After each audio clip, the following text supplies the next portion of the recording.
तो अब हम लोग जमील मजहरी को देखते हैं। असल नाम सैयद काज़िम अली। जमील मजहरी का जो असल नाम है वो क्या है? सैयद काज़िम अली। और तारीख़ी नाम जो है वो है मीर काज़िम अली। ज़रा सा फ़र्क है, मीर काज़िम अली, सैयद काज़िम अली। असल में तारीख़ी नाम क्या है उसे समझिए पहले। मतलब जैसे उर्दू में अलीफ, बे, पे, ते ये सब है ना, तो हर एक हर्फ की एक कीमत है। मतलब अलीफ के लिए मान लीजिए 1, बे के लिए 2, ठीक है, 3, पे के अलीफ, बे, पे, ते के लिए मान लीजिए 3। समझ रहे ना? इस तरह अलीफ से लेके या तक हर हर्फ की एक कीमत है, एक वैल्यू है। अगर उन वैल्यूज़ को जोड़ेंगे तो मीर काज़िम अली से 1904 निकलेगा। बात समझ में आ रही है? बात वाज़ेह हुई?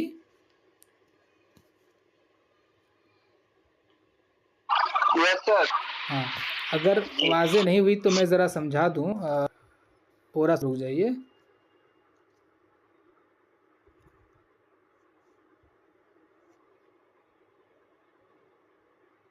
जैसे ये देखिए, देख पा रहे हैं? जी सर। देखिए यहाँ पे, अरे जाइए, बड़ा ही नहीं हो रहा है। हाँ, हुआ। अब जैसे यहाँ पे ये क्या क्या लिखा, साफ नहीं है, दूसरा लेते हैं ताकि आप लोग वाज़ेह समझ सकें। कीमत, हाँ इसमें शायद वाज़ेह है, नहीं इसमें नहीं है, इसमें, हाँ इसमें ठीक है ना। अब जैसे देखिए यहाँ पे अलीफ के लिए जो वैल्यू है वो 1 है। अच्छा, इसमें उर्दू में लिखा हुआ है, उर्दू में शायद आपको समझने में, इसमें इंग्लिश में, ये सही है। देख पा रहे हैं ना? जी सर। हाँ, आप जैसे देखिए मीम की कीमत क्या है? 40 है। और याई की कीमत क्या है? 10। और रे की कीमत क्या है? रे की कीमत किधर है? रे, हाँ 200 है ना? 200। हाँ, तो इस तरह से इसमें जितने हरूफ हैं ना, समझें, सबकी कीमत है, सबका एक वैल्यू है। तो मीर काज़िम अली इसमें जितने हरूफ है, सब हरूफ के अगर डिजिट को लिख करके जोड़ दें तो कितना निकलेगा? 1904। बात वाज़ेह हुई? तारीख़ी नाम क्या होता है? Yes sir. चलो शाबाश। चलिए, अब जैसे आप अपने घर में भी अगर मान लीजिए, जैसे कभी कभी क्या होता है ना कि कोई बच्चा पैदा हुआ, पहले बहुत चलता था तारीख़ी नाम। तो तारीख़ी नाम अगर आप लोग भी रखना चाहें तो रख सकते हैं। जैसे एक किताब है उर्दू में, बाग़ो बहार, नाम सुने हैं? हाँ, ये दास्तान की किताब है बाग़ो बहार। तो ये तारीख़ी नाम है, इससे 1802 निकलता है। तो इसी तरह तारीख़ी नाम मतलब जोड़ के लिखा जाता है और उससे निकाला जाता है कोई नाम। तो तारीख़ी नाम मीर काज़िम अली और असल नाम क्या है? सैयद काज़िम अली। ठीक है। कलमी नाम जमील मजहरी। दुनिया में मतलब अदबी दुनिया में वो सैयद काज़िम अली किस नाम से मशहूर हैं? जमील मजहरी। ठीक है। जमील उनका तखल्लुस है, क्या है? हाँ, जमील इनका तखल्लुस है।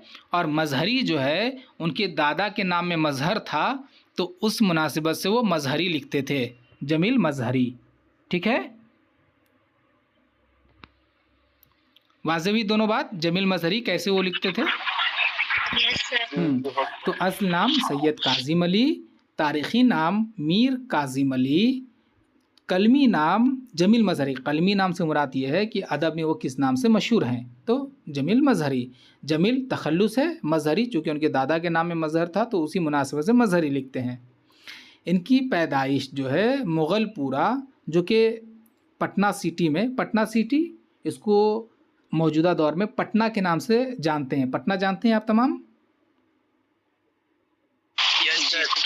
बिहार का एक मशहूर इलाका है पटना। तो पटना में मुग़लपुरा नामी इलाका है, वहाँ पे इनकी पैदाइश सितंबर 1904 में होती है। ठीक है, सितंबर 1904 में उनकी पैदाइश होती है। लेकिन जो मशहूर है वो है जनवरी 1905। असल में यहाँ माजरा ये हुआ था कि जब इनकी पैदाइश मतलब जब इनका दाखिला हुआ था स्कूल में, तो स्कूल के क्लर्क ने अपनी सहूलत के लिए मतलब या जो भी कहिए वो उसकी गलती थी, उन्होंने सीधा जनवरी 1905 लिख दिया। तो आप जानते हैं कि स्कूल के दस्तावेज़ को ठीक करने में बहुत परेशानी होती है, तो उन्होंने इस परेशानी से बचने के लिए इसको कंटिन्यू कर दिया। तकरीबन जगहों में 1905 है, लेकिन जब तहकीक हुई पता चला तो सितंबर 1904 में उनकी पैदाइश होती है। अब इस सूरत में आप अपने इम्तिहान के हवाले से जहन में क्या रखेंगे? तो इम्तिहान के हवाले तो अब आपके इम्तिहान में आप याद रखिए आपको सितंबर 1904 ही दिया जाएगा। ठीक है, बसूरत दीगर अगर 1905 दे दिया जाता है और 1904 ऑप्शन में नहीं होता है तो 1905 पर आप कायम रहेंगे। ठीक है ना? लेकिन अगर दोनों आ जाए 1904 भी और 1905 भी, तो इस सूरत में आप 1904 के साथ जाएंगे। ठीक है? ठीक है सर। हाँ, तो ये अपने जहन में रखिएगा, 1904-5 याद रखिए। लेकिन अगर दोनों ऑप्शन में, मेरे ख्याल से तो अगर ऐसा इंसान बनाए जिनको इसका इल्म हो वो तो कभी नहीं देगा, लेकिन अगर दे देता है तो आप 1904 के साथ जाइएगा। ठीक है, तो मैंने बता दिया कि किस तरह से है ये। वालिद, इनके वालिद का जो नाम है वो है सैयद खुर्शीद हसनैन। सैयद खुर्शीद हसनैन इनके वालिद का नाम है, और इनकी वफ़ात जो है वो 23 जुलाई 1980 मुजफ्फरपुर में। ठीक है,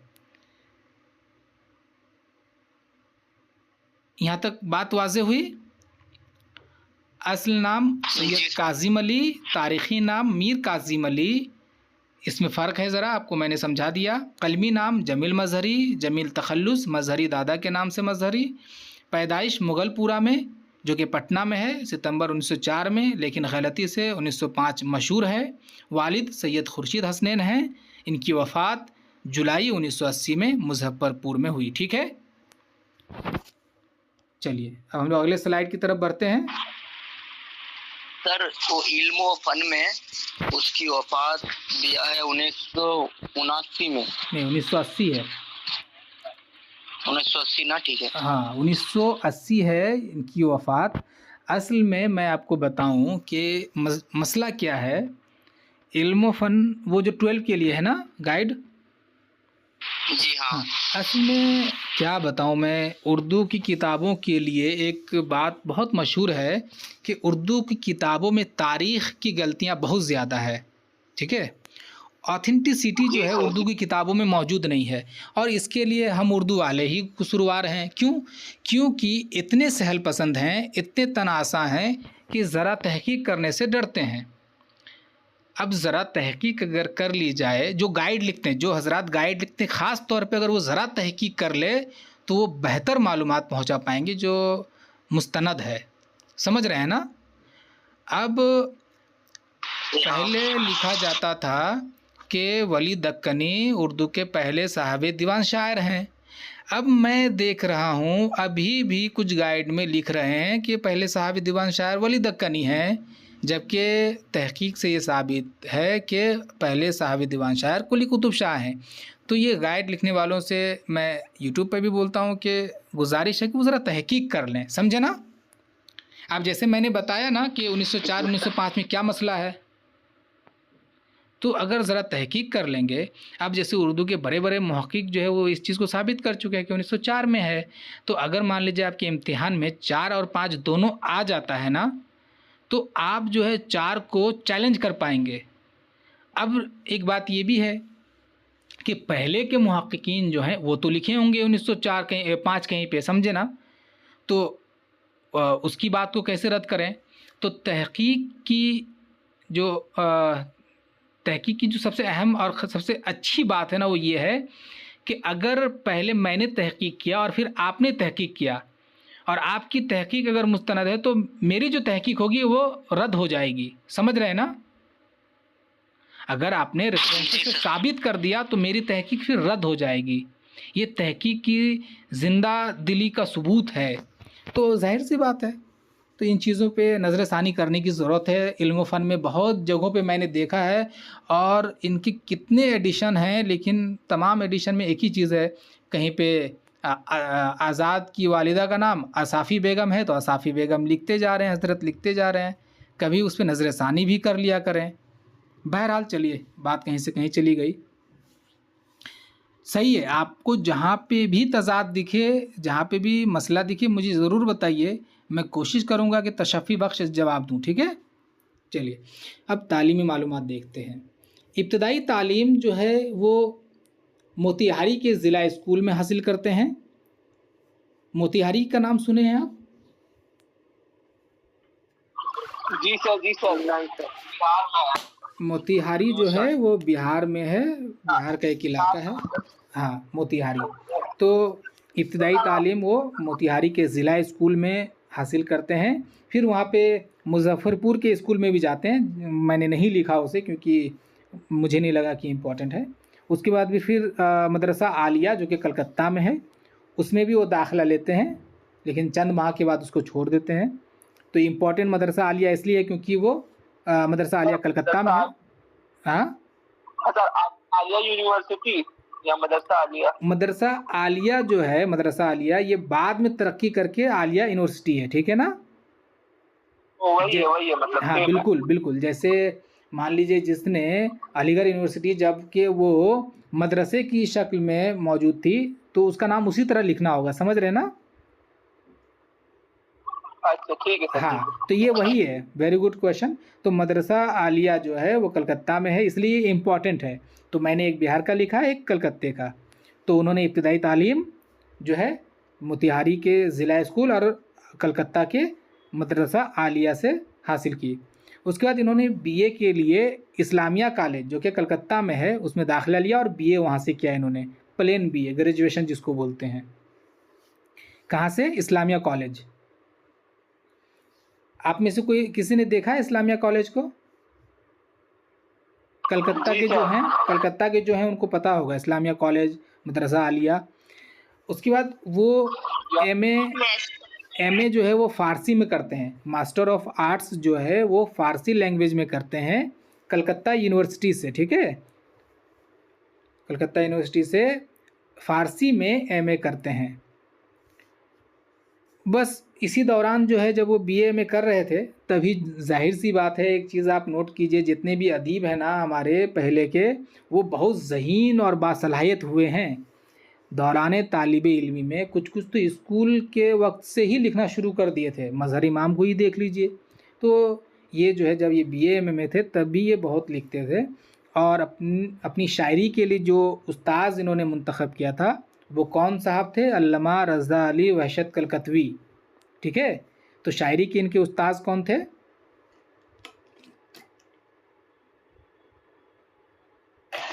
अल्लामा रज़ा अली वहशत कलकतवी। आप में से कोई जानते हैं इनको, अल्लामा रज़ा अली वहशत कलकतवी को?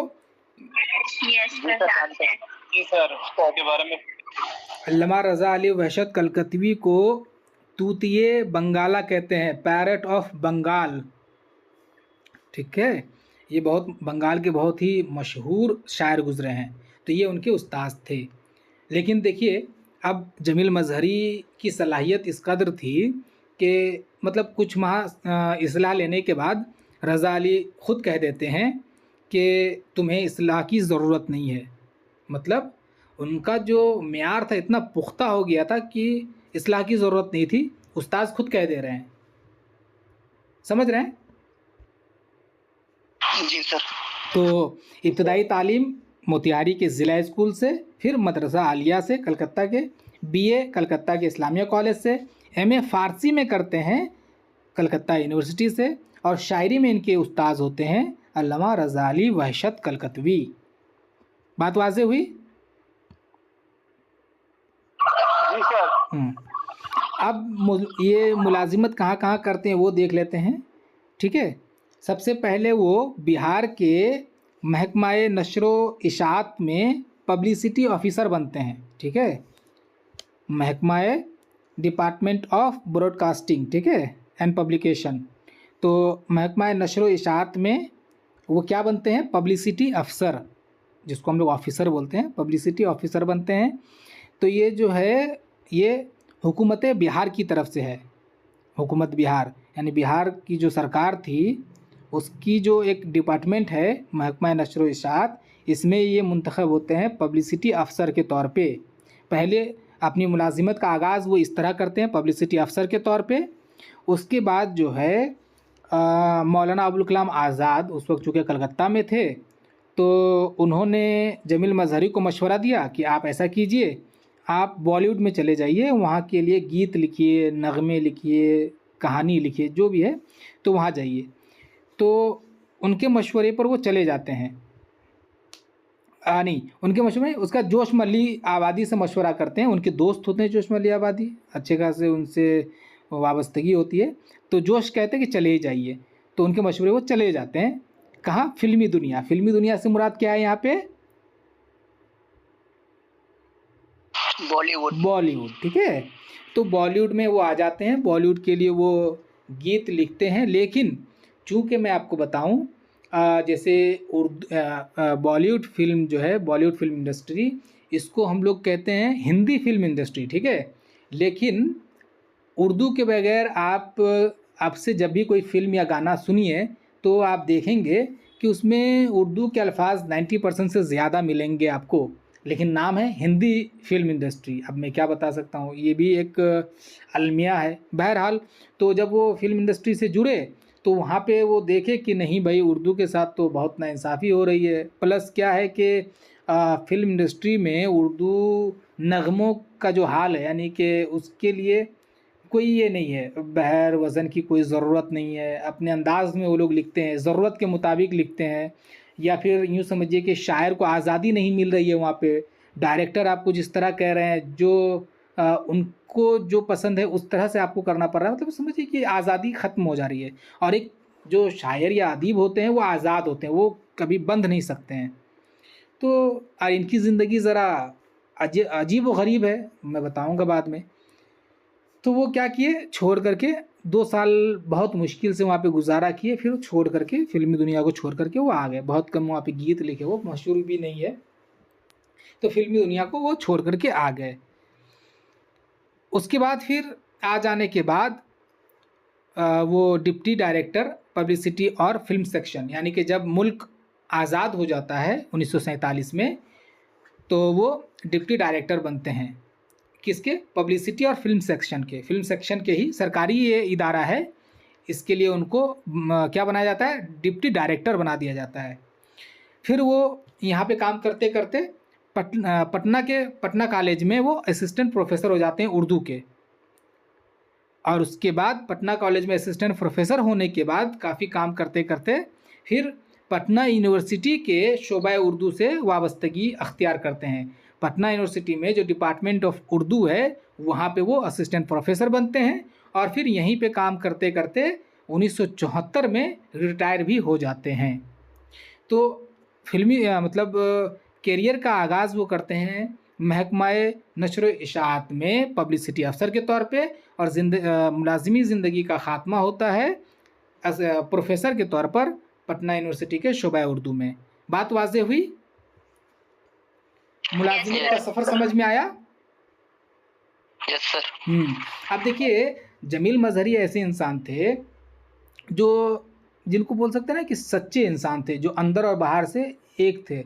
यानी कि अगर इनकी शायरी में आप एहतजाज देखेंगे, बगावत देखेंगे, तो इनकी अमली ज़िंदगी में भी बगावत थी। यानी कि ये जो हैं 1942 में, आपको पता है क्या हुआ था हिंदुस्तान में, भारत छोड़ो तहरीक। वाह माशाल्लाह, बहुत खूब। तो इस तहरीक में इन्होंने अमलन हिस्सा लिया था, अमली तौर पे, और फिर जेल भी गए थे। फिर जेल से आने के बाद जब मुल्क आज़ाद हुआ तो वो फिर डिप्टी डायरेक्टर बने, फिर पटना कॉलेज में असिस्टेंट प्रोफेसर, फिर पटना यूनिवर्सिटी में शुबा उर्दू से उर्दू के वो प्रोफेसर बन गए। चलिए अब ये देखते हैं अदबी मालूमात, ठीक है। इनकी शायरी में फ़िक्र व फ़लसफ़ा का रंग मौजूद है। मतलब यह है कहने का कि इनकी जो शायरी है, चाहे वो नज़्म हो चाहे वो गज़ल हो, उसमें जो मतलब मेजर टॉपिक है, ज़्यादातर जो हिस्सा है वो फ़िक्र व फ़लसफ़ा का है। ठीक है, यानी कि इनकी ऐसी ऐसी नज़में हैं जिनको आप पढ़ने के बाद सोच में पड़ जाएंगे, आप सोचेंगे। ठीक है, चाहे वो मुल्क के हवाले से हो, चाहे वो ज़िंदगी के हवाले से हो, चाहे वो किसी भी तरह का हो, तो फ़िक्रिया और फ़लसफ़ियाना अंदाज़ इनके यहाँ मौजूद है। ठीक है, ये वाज़ेह हुआ। हाँ सर। हाँ, इनकी शायरी में जो रंग है वो फ़िक्र फ़लसफ़ियाना है। अदब में इनकी शोहरत नज़्म निगार के तौर पर कायम है। अब देखिए, जमील मज़हरी ने नज़्म, गज़ल, अच्छा नीचे में लिखा हुआ भी है, इन्होंने नज़्म, गज़ल, मरसिया, मसनवी, कसीदा, रुबाई और क़ता, इन तमाम में इन्होंने तबाज़माही की है। उर्दू के ये सब मशहूर असनाफ़ हैं, समझे ना। तो जो मशहूर सिन्फ़ है उसमें इन्होंने हम बोले तबाज़मा। सर, हाँ, परवीन ये जॉन इलिया का शायरी हम बोले, वो जो आप पढ़ रहे थे। हाँ सुनाइए। तुम जब आओगी तो खोया हाँ, हुआ बस पाओगी। बस बस, तुम जब आओगी तो खोया हुआ पाओगी मुझे, मेरी तन्हाई में किताबों के सिवा कुछ भी नहीं, मेरे कमरे। मेरे तन्हाई कुछ गलती हुआ, हाँ, मेरे तन्हाइयों में ख्वाबों के सिवा कुछ भी कुछ नहीं। भी नहीं है ना। उसके उसके बाद, बाद है मेरे मेरे कमरे को सजाने की है तमन्ना है तुम्हें।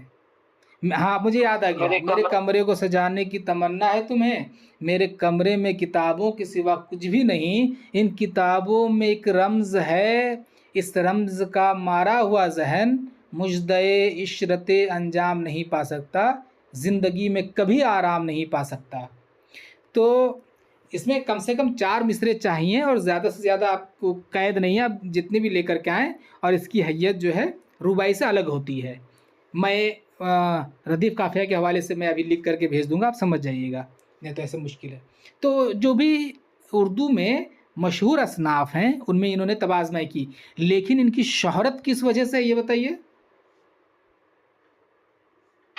नज्म निगार। हाँ, नज़्म निगारी की वजह से इनकी शोहरत है अदब में। हाँ, और आपके निसाब में भी इनकी क्या शामिल है? नज्म। नज़्म है। चलिए, बहुत खूब। अब देखिए, इनका पहला शेरी मजमुआ नक्शे जमील है। क्या है? नक्शे जमील। हाँ, 1953 ईस्वी में इसकी इशाअत होती है नक्शे जमील की। और नक्शे जमील में शायरी की कौन सी सिन्फ शामिल है? नज़्म। यानी कि इस मजमुए में, इस किताब में सिर्फ नज़्म शामिल है। बात वाज़ेह हुई? जी। हाँ, तो पहला जो इनका शेरी मजमुआ है वो नज़्मों का मजमुआ है जिनका नाम है नक्शे जमील, 1953। उसके बाद इनका दूसरा शेरी मजमुआ मंज़र आम पर आता है, वो है फ़िक्र जमील। अब फ़िक्र जमील में क्या है? सिर्फ गज़लें हैं। ठीक है, नक्शे जमील में नज़्म और फ़िक्र जमील में गज़ल। अब आप बताइए, जैसे नक्शे जमील और फ़िक्र जमील, अब आप कैसे जहन में रखेंगे कि किस में नज़्म और किस में गज़ल है? तो अगर आप देखेंगे तो नक्श का पहला हर्फ नून है और नज़्म का भी पहला हर्फ नून है, तो नून नून से आप जहन में रखिए। वाज़ेह हुई? हाँ सर। हाँ, और इरफाने, आप जैसे फ़िक्र जमील में भी 3 हर्फ है, गज़ल में भी 3 हर्फ है, ज़हन में रखिए। अब इरफान जमील में क्या है कि इसमें कसीदे भी हैं, मरासी हैं, मसनवी हैं, रुबाई, क़ता, समझे? तमाम है इसमें इरफान जमील में। ठीक है, वाज़ेह हुई तीनों? हाँ सर। अब कुल्लियात, इनकी जो कुल्लियात है वो 5 जिल्दों में मौजूद है। कुल्लियात मैंने बताया था, जिसमें किसी भी शायर या अदीब की तमाम तख्लीक़ात को शामिल कर दिया जाए। तो उसमें उन्होंने नस्र को भी, क्योंकि इन्होंने नावल भी लिखा है। ठीक है, इन्होंने नावल, इन्होंने खाके लिखे हैं, इन्होंने तर्जमा भी किया है, समझे? तो तमाम को इनकी कुलियात में शामिल किया गया है। और कुलियात की जिल्द, जिल्द समझते हैं आप लोग? जिल्द सर, जिल्द, चैप्टर। जिल्द को चैप्टर नहीं बोलेंगे, अंग्रेजी में जिल्द को वॉल्यूम कहते हैं, ठीक है। ठीक है। हाँ, जैसे जो मदरसे में पढ़े होंगे उनको पता होगा कि जैसे हम लोग क्या बोलते हैं, हदीस में देते हैं ना कि सही बुखारी जिल्द नंबर इतना, है ना, हदीस नंबर इतना। तो इस तरह से, तो जिल्द क्या है एक्चुअली में, किसी एक किताब ही है अलग से, ठीक है। जैसे मान लीजिए कि कुल्लियात जमील जो है 1000 सफ़ात पर है, ठीक है। मुकम्मल कुल्लियात जमील कितने सफ़ात पे हैं?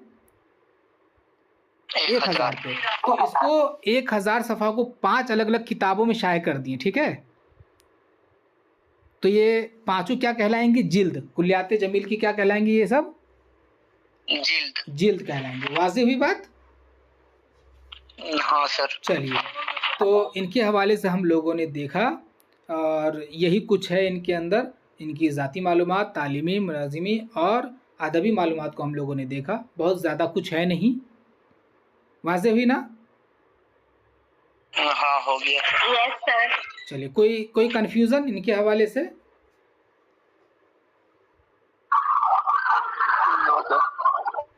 चलिए, तो ये जो है हमारे जमील मजहरी साहब